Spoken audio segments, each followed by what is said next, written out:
Oke, adik-adik, saya mau ditanyakan lagi.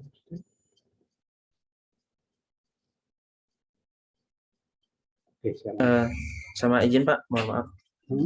Izin bertanya mengenai isu-isu tadi. Sebenarnya kebetulan kan di Dinas Energi Sumber Daya Mineral Pak sekarang ada masa transisi peralihan kewenangan gitu Pak, awalnya dari provinsi menjadi ke kewenangan pusat Pak.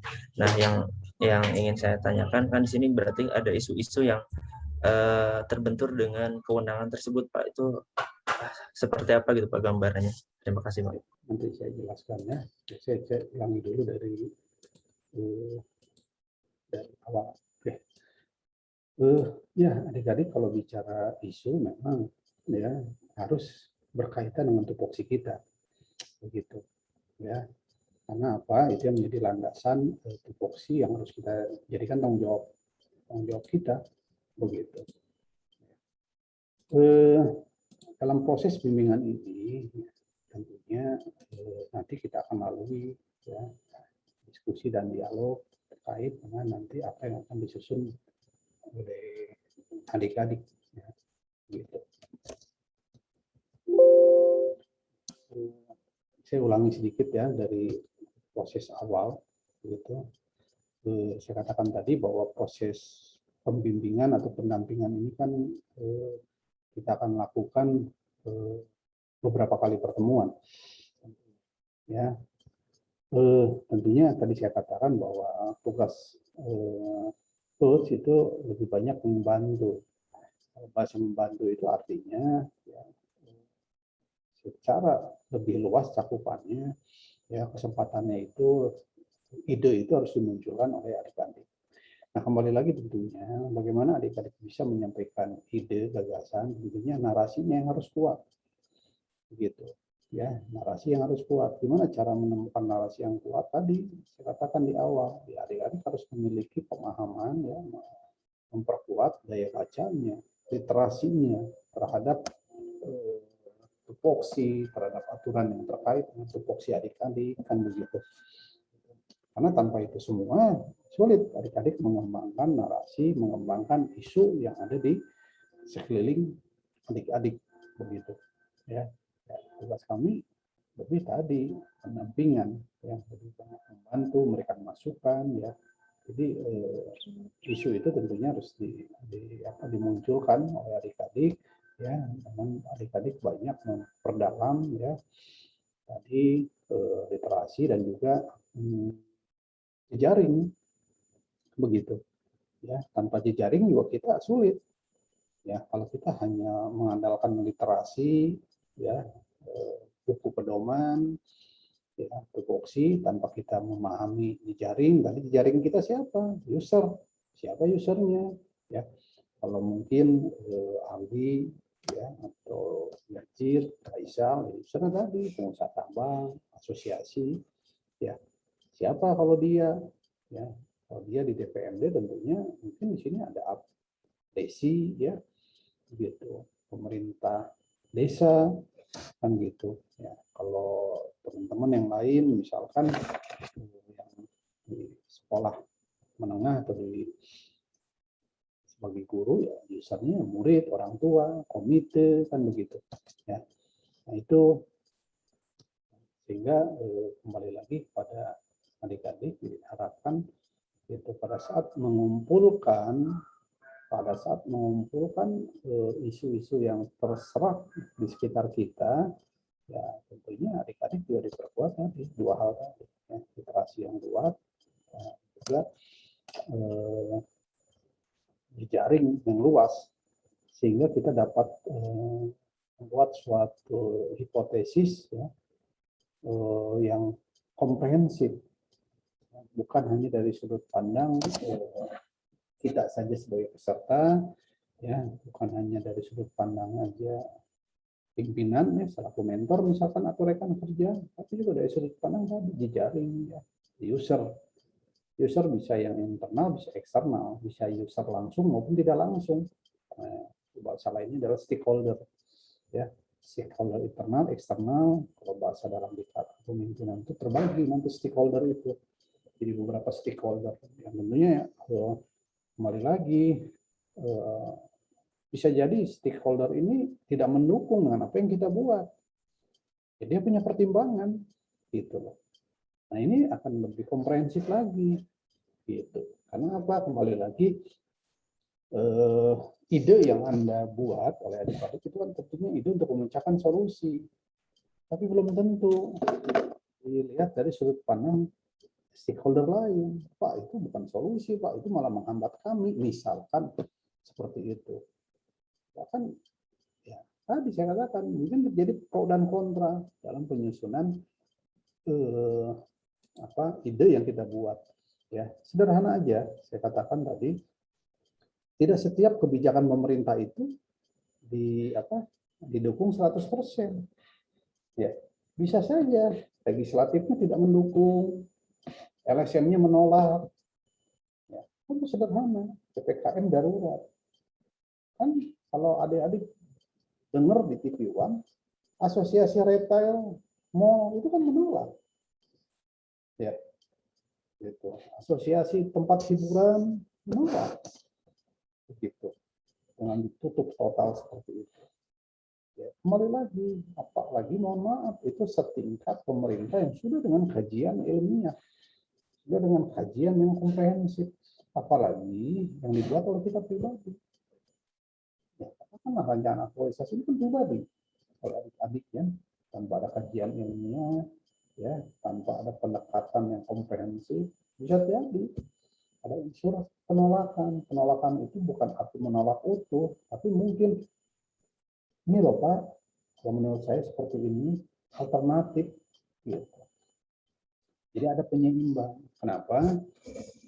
Tentunya ya saya ya bisa bahasa saya bermimpi bahwa apa yang dibuat oleh adik-adik ya, oleh misalkan Ajeng ya di Dinas Tanaman Pangan, oleh Arif ya di distrik ini bisa menjadi role model di dinasnya.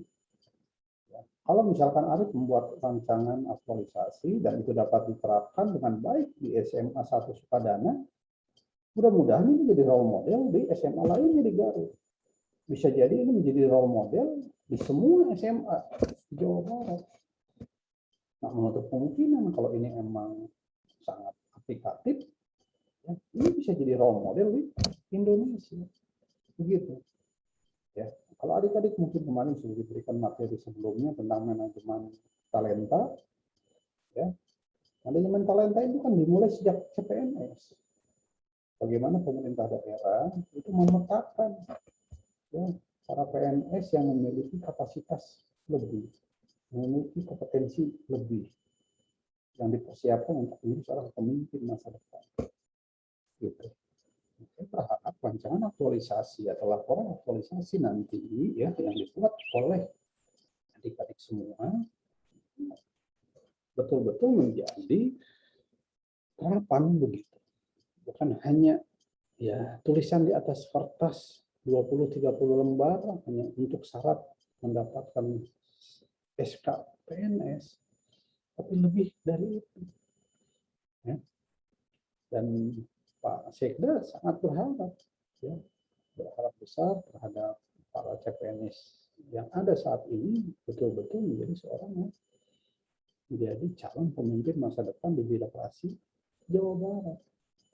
Tadi awal saya sampaikan, ya, kualitas pelayanan publik di kita masih belum memuaskan, masih belum optimal. Begitu.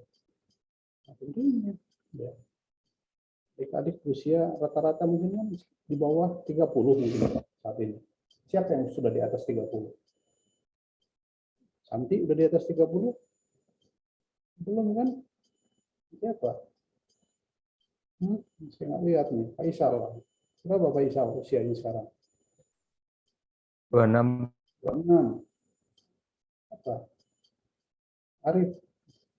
Saya 29, Pak. Kan? 29, Pak. Artinya adik-adik ini, ya, saya bilang kan, berada di dunia birokrasi ini nggak kurang 25 tahun.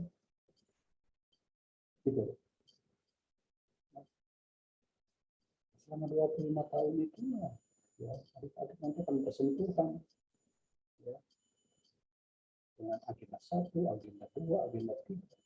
Adik-adik diuji dengan nilai anti korupsi, adik-adik diuji dengan kemampuan adik-adik memberikan pelayanan publik, adik-adik diuji ya dalam hal pelayanan publik dari sisi etika. Kita semua diuji bagaimana bisa mempertanggungjawabkan pekerjaan kita. Itu bicara akuntabilitas. Jadi ujian kita sebagai PNS itu sebetulnya pada saat kita sudah bekerja real di lapangan. Bukan ujian kemarin semata, evaluasi akademik, saya bilang tadi. Ya, golongan 2 pun itu lulus. Bahkan K1, K2, CPNS yang direkrut ya, karena penghargaan masa kerja dengan ujian akademik lulus. Apalagi seorang dia ya, S1, Anissa S1, Dina S1, jauh dari Medan secara akademik lulus. Tapi tadi ujian kita sesungguhnya itu pada saat kita berhadapan dengan customer, pada saat kita di lapangan. Kalau nanti suatu saat adik-adik pegang jabatan, pegang amanah yang lebih tinggi, ya, pada saat nanti di struktural atau mungkin nanti adik-adik pegang jabatan, sederhana, nanti adik-adik mungkin suatu saat diberi jabatan tambahan sebagai bendahara, mengelola keuangan sekolah, mengelola keuangan cabang dinas, di situ mulai diuji lagi bagaimana akuntabilitas. Itu bukan hanya diuji secara tertulis, ya, ditanya oleh penguji ya, itu saya dari bisa melewati itu semua. Ya. Oke. Jadi kembali lagi ya, isu-isu itu yang melekat di sekitar kita. Betul, kalau bicara undang-undang minerba ya, yang maksud Aldi itu kan itu ya, undang-undang minerba kan, ya, ada peralih. Betul, saya pahami. Pada saat saya di Satpol PP, saya pelajari itu. Yang tadinya kewenangan provinsi ditarik menjadi pusat kan, gitu. Tapi pengawasannya kan tetap ada di daerah, di provinsi, ada di Satpol PP. Nah, makanya adik-adik baca juga ya. Coba baca PP 12 2017.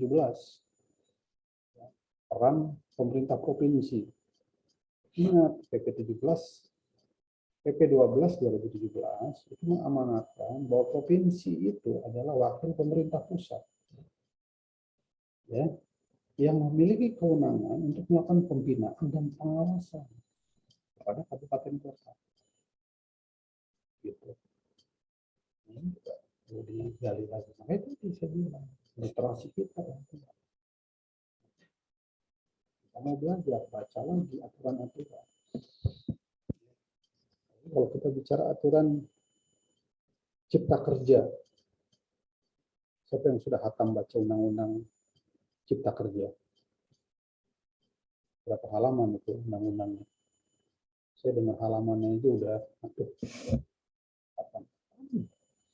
Quran aja yang nggak sebanyak itu nggak hatam-hatam ya. Betul nggak? Sampai. Apalagi undang-undangnya hampir 1000 halaman. Nah itu orang-orang SDM harus hatam tuh, khususnya di bidang minerbanya. Ya, nggak usah semua, tapi yang terkait dengan minerba misalkan. Itu harus hatam.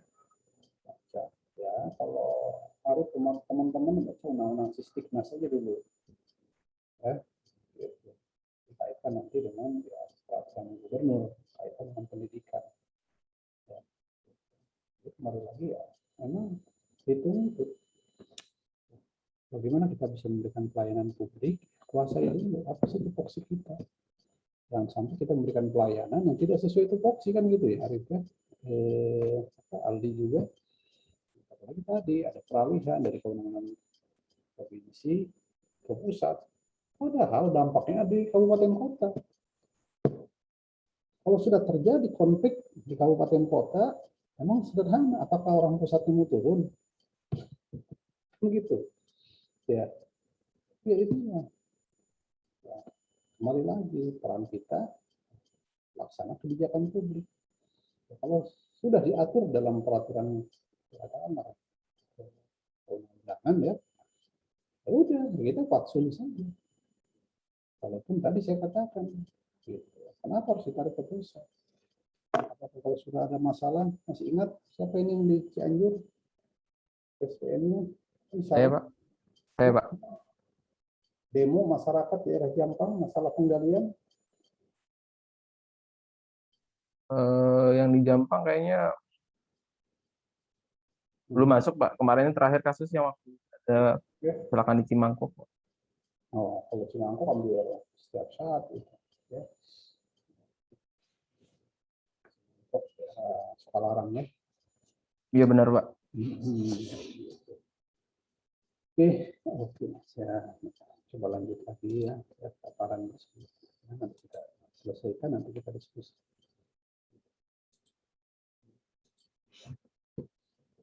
Jadi kembali lagi ya tadi ya, saya mencoba ya nanti bisa kita piece to piece di WA ya, diskusikan lebih rinci lagi. Oh, punten, sampai jam berapa ini? Apa lagi ya? Harusnya sampai jam 9, Pak. Jam 9. Bentar, saya minta kesepakatan dulu ini. Kita 2 JP, Pak. Ya? Kita 2 JP, Pak, hari ini. Tadi kita agak terlambat ya. Tadi nungguin aja 15 menit. Oh iya, Pak. Ini kan tadi sulit masuk. Ya, itu tadi. Perlu kesiapan. Saya tadi jam 7:10 sudah standby depan laptop. Gitu. Saya mantan penyelenggara atau persis aturan 15 menit itu sudah ready. Kenapa 15 menit? Khawatir ada masalah. Apa masalah teknis di laptop dan lain-lain. Cek dulu bahannya. Jadi bukan 15 menit. Apa-apa. Itu untuk persiapan. Tadi kejadian, jangan begitu gini buka di jam 7:30, pas 7:30, pas nggak bisa buka. Coba kalau ada spare waktu sebelumnya, 15 menit misalkan. Seingat saya dalam aturan tatib ya, tatib yang ditandatangani oleh Pak Gubernur, itu saya buat di tahun 2015, itu 15 menit sebelumnya sudah ready di kelas. Memang kelas pada waktu itu klasikal, ya, di ruangan. Tapi kan sama dengan kelas di sini, 15 menit sudah ready. Ya, jadi perasaan Widya Iswara paling duluan masuk, walaupun gabung di kelompok 3 tadi saya lihat. Saya cek apakah kelompok 4 sudah ada yang masuk, karena tadi belum di break room, belum ada tadi. Itu tadi hal-hal seperti itu saya nggak mau ya. Setiap proses apapun saya nggak mau terlambat, kecuali mungkin ya, di luar kemampuan saya. Bahkan saya antisipasi apabila mati lampu misalnya sudah siapkan di sebelah saya ada radio. Gitu. Kenapa saya tidak mau mengecewakan customer? Ya, bagian dari tanggung jawab saya. Nah, cuma kalau saya sekarang memberikan materi lebih dari jam, saya minta persetujuan dulu, jangan-jangan nanti adik-adik nolak lagi. Cuma tadi pertimbangannya, tadi kita agak terlambat, nggak jam 7:30, saya lihat tadi jam 7:44 kita mulai. Ya, ditambah tadi agak sedikit gangguan, Ciamis masuk kan, ya, bahkan tadi Widya Iswara Ciamisnya pun masuk tadi saya lihat, Pak Samsul, begitu, itu kan juga, ya, anggaplah gangguan teknis begitu. Oke, saya ingin lanjut ya, tak lebih dari 10 menit lagi kita waktu. Adik-adik udah punya janji ini, Dina udah punya janji, tuh saya khawatir adik-adik udah punya. Kalau udah punya janji silakan. Kalau saya udah janji Pak jam 9:15 mau kemana misalkan, silakan aja ya, saya izinkan. Oke, saya lanjut lagi supaya tuntas.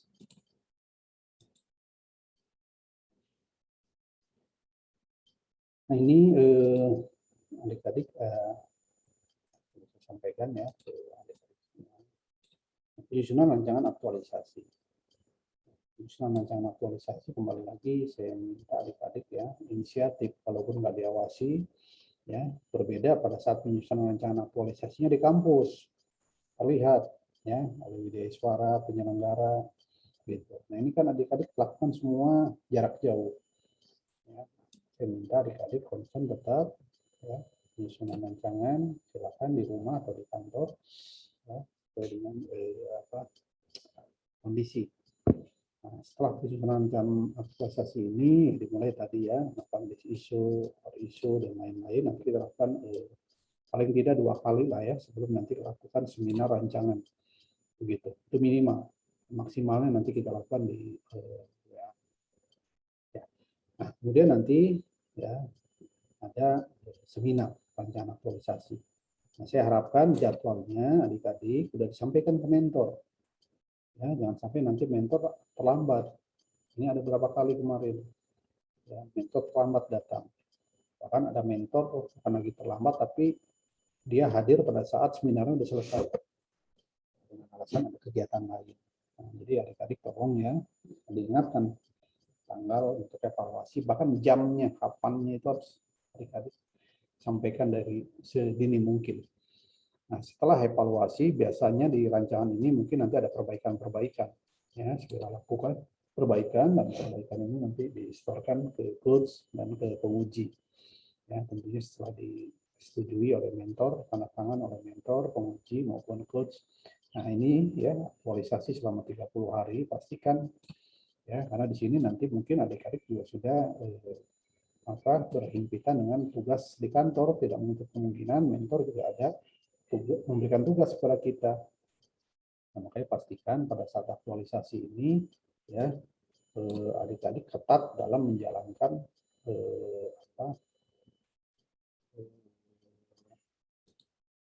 jadwal yang ada. Terakhir nanti kita lakukan seminar evaluasi. Nah, pada saat seminar ini tentunya nanti banyak hal tambahan, terutama nanti output ya, pencapaiannya, termasuk eviden-eviden yang diperlukan oleh yang ditanya lah bahasanya dengan penguji. Nah, pada saat seminar ya, adik-adik nanti ada batasan waktu seperti ini ya, gitu. Baik yang disampaikan oleh penguji ya, maupun yang di output selaku moderator ini waktunya ya untuk peserta. Nah, ini sebagai gambaran 15 menit ini biasanya di laporan. Nah, biasanya kalau di rancangan ini sekitar 10 menit. Kesepakatan penguji biasanya begitu. Ya. Karena biasanya adik-adik hanya diminta diperkuat pemaparan di bab 3. Diperkuatnya di rancangan. Ya, nanti mentor memberikan penguatan ya maksimal 10 menit. Penguatan. Jadi tolong sampaikan. Nanti mentor jelaskan ke mentor apa yang harus disampaikan. Jangan sampai ada nanti mentor malah nanya ke sini. Ya, yang nanya ke sini itu hanya ini. Nah, itu jangan sampai nanti terjadi malah debat di sini mentor dan penguji dengan peserta. Ya, nah nanti waktu yang digunakan oleh penguji maksimal 15 menit. Ini bahasanya maksimal ya, karena memang diatur maksimal 45 menit. Begitu ini untuk seminar. Begitu ini perlu adik-adik pahami dan juga sampaikan pada mentor, gitu, supaya nanti mentor mempersiapkan diri. Gitu. Jangan sampai nanti juga baik adik-adik maupun mentor lebih waktu nanti di-cut oleh narasumber. Gitu. Makanya adik-adik nanti belajar juga micro teaching ya. Nanti kita lakukan. Oke, itu ini yang sudah dilakukan ya. Kita hari ini berada di tahapan agenda 4. Ya, agenda ini kan sudah semua dilakukan oleh adik-adik ya. Saya tidak bahas lagi ya. Saya minta, tapi saya mengingatkan adik-adik baca lagi modulnya. Ya, apa sih yang dimaksud dengan bela negara? Apa sih yang dimaksud dengan etika publik? Apa sih yang dimaksud dengan whole of government? Nah, itu tidak menutup kemungkinan juga penguji mengecek kembali pemahaman adik-adik ya tentang agenda 1 ya, agenda 2 aneka, agenda 3 peran kedudukan ASN. Gitu. Tidak menutup kemungkinan seminar adik-adik ditanya, saya nggak tahu apakah di agenda 1 yang ditanyanya pemahamannya. Nah, tolong adik-adik buka lagi. Ya, adik-adik tidak hanya bicara tentang tidak hanya menguasai ini, tapi juga agenda ini tolong dibuka lagi modul-modulnya. Ya, setelah itu, setelah selesai kita coaching, kita nanti ada evaluasi, setelah itu kita masuk ke evaluasi off campus. Nah, kampus ini nanti kita akan banyak melakukan bimbingan ya, gitu untuk memastikan bahwa proses penyusunan laporan itu sesuai dengan kurikulum yang ditetapkan. Oke. Untuk yang ini nanti kita lakukan ya, saya akan sampaikan nanti pada pertemuan setelah proses pada saat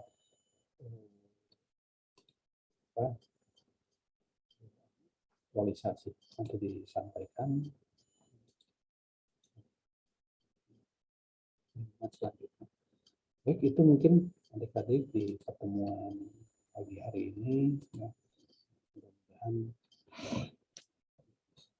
ini ya terus dipelajari lagi ya. Nah, kembali lagi memang bahwa ini memang membutuhkan komitmen belajar ya peserta gitu. Nah, tanpa komitmen dari adik-adik ya kami mentor coach tidak bisa memberikan apa-apa gitu. Ya. Oke, sampai sini ada yang mau disampaikan? Izin Pak, mungkin mau bertanya sedikit terkait dengan pelaporan, itu nanti akan ada formatnya nggak ya Pak ya? Ada nanti formatnya Progres. sudah ya. Nanti ini karena waktu ya, nanti di WA nanti saya sampaikan ya, beberapa contoh format ya. Format itu nggak baku ya gitu. Format itu